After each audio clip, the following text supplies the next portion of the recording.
नमस्कार, स्वागत है आपका इंडिया रिपोर्ट में। मैं हूं आपके साथ सुष्मिता तिवारी। खबर यूपी के संत कबीर से आ रही है, जहां पूर्व बसपा विधायक की राइस मिल पर सीएम योगी का बुलडोजर चला है। बाबा के बुलडोजर ने देखते ही देखते मेधावल के पूर्व बसपा विधायक मोहम्मद ताबिश खान के राइस मिल को ध्वस्त कर दिया है। मौके से हमारे संवाददाता सदर आलम खान मौजूद है। आइए जानते हैं क्या है मौजूदा स्थिति। तहसील के ग्राम राजे डीहा में मुझे जहाँ तक संज्ञान है कि धारा 67 के अंतर्गत राज्य संहिता की गांव सभा की ज़मीन पर अवैध कब्जे को लेकर वाद आयोजित हुआ, जिसमें पूर्व विधायक जी का कब्जा उसमें पाया गया था, जिसमें प्रॉपर उसमें इनको नोटिस हुआ था। नोटिस के बाद इनको जवाब दाखिल करना था। जवाब के बाद बहस करके मेरिट के आधार पे इनको बेदखल किया गया था। इसके चूँकि ये गढ़ही है जिस पर किसी को टाइटल नहीं मिल सकता है और ना वो लैंड विनिमय हो सकती है, ट्रांसफ़र भी नहीं हो सकती है।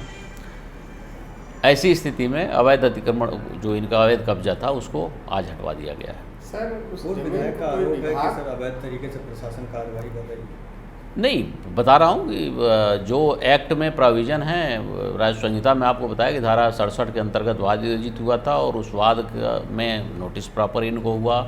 नोटिस के बाद इनको अपनी बात कहने का मौका था, ये अपनी बात कह के उस चीज़ को बता सकते थे। एक्चुअली कोई एविडेंस नहीं था। वो पैमाइश के बाद निकला कि गढ़ही की ज़मीन है जो रिजर्व लैंड है और बंजर की ज़मीन पे ये उसमें दुकान बना करके अवैध रूप से काबिज थे। सर, वो जमीन पूरा प्रकरण है। सर, मेरे मकान को जो भूमधरी आबादी का पूरा नंबर है, पूरा जो गांव सभा का कह रहे हैं, पूरा आबादी बसी हुई है। उसमें कहीं एक भी सुई के नोक के बराबर कहीं खाली जगह नहीं थी। सिर्फ मेरी ही जगह को वो लोगों ने गिराया है, जबकि मेरी भूमधरी का है नंबर।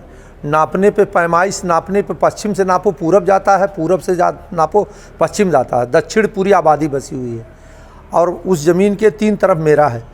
ऑलरेडी गड्ढा 10 मंडी का है, 5 बिस्वे का से बस उतना उसी में पड़ा हुआ है। 5.5 बिस्वे का खुदा है गड्ढा, वहाँ आज 2500 साल से पड़ा हुआ है।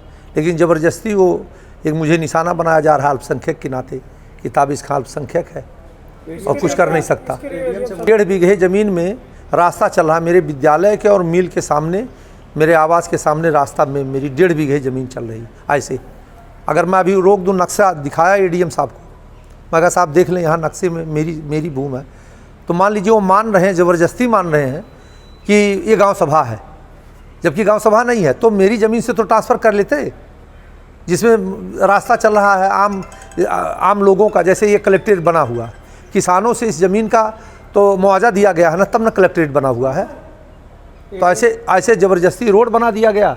आवाज़ भी रोड 1.5 बीघे में चल रहा, मेरे करोड़ों रुपए की ज़मीन में रोड चल रहा। एडीएम से आपकी अभी मुलाकात हुई, क्या बात? अब क्या है साहब, जब कुएं में भांग पड़ी है तो क्या है।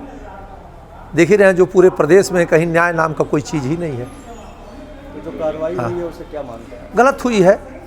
एक किया जा रहा है, हर आदमी को अल्लाह सज़ा देता, इनकी भी सज़ा इनको भी मिलेगा। जुर्म अब आगे क्या है, इनके कोई सुनने वाला है?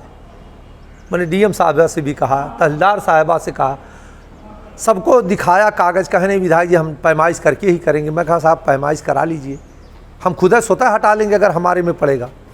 लेकिन नहीं, कोई फाइल तक नहीं देखने की मिली। 115C के 2 नोटिस भेज दिए इतवार के दिन और सोमवार को डेट लगी हुई है। फिर भी हम जाके उसमें हाजिर हो गए, तब से फाइल देखने को नहीं मिली। तो क्या है? एंटी भू माफिया एक्ट के तहत आज प्रशासन ने बड़ी कार्रवाई की है। आज प्रशासन ने पूर्व बसपा विधायक ताबिश खान के राइस मिल पर बुलडोजर चलाया है। प्रशासन ने आरोप लगाया कि जो राइस मिल उनकी थी वो अवैध निर्माण थी, वो गढ़ही की ज़मीनों पर निर्मित थी। पूर्व में विधायक अपनी सत्ता की हनक पर गढ़ही की ज़मीनों को कब्जा किए थे, लेकिन आज प्रशासन ने उस पर कार्रवाई करते हुए आज उस पर बुलडोजर चलाया है और बने बनाए मकान को आज तोड़ा है। प्रशासन का मानना है कि चाहे वो विधायक, पूर्व विधायक हो या कोई आम आदमी, अगर वो सरकारी ज़मीनों पर कब्जा किया तो उसे छोड़ना पड़ेगा। फिलहाल अपडेट आपको मिलती रहेगी। इंडिया रिपोर्ट के लिए संत कबीर नगर से मैं सदर आलम खान। फिलहाल इस वीडियो में मेरे साथ बस इतना ही। आगे की और तमाम अपडेट से जुड़े रहने के लिए बने रहिए मेरे साथ और देखते रहिए इंडिया रिपोर्ट।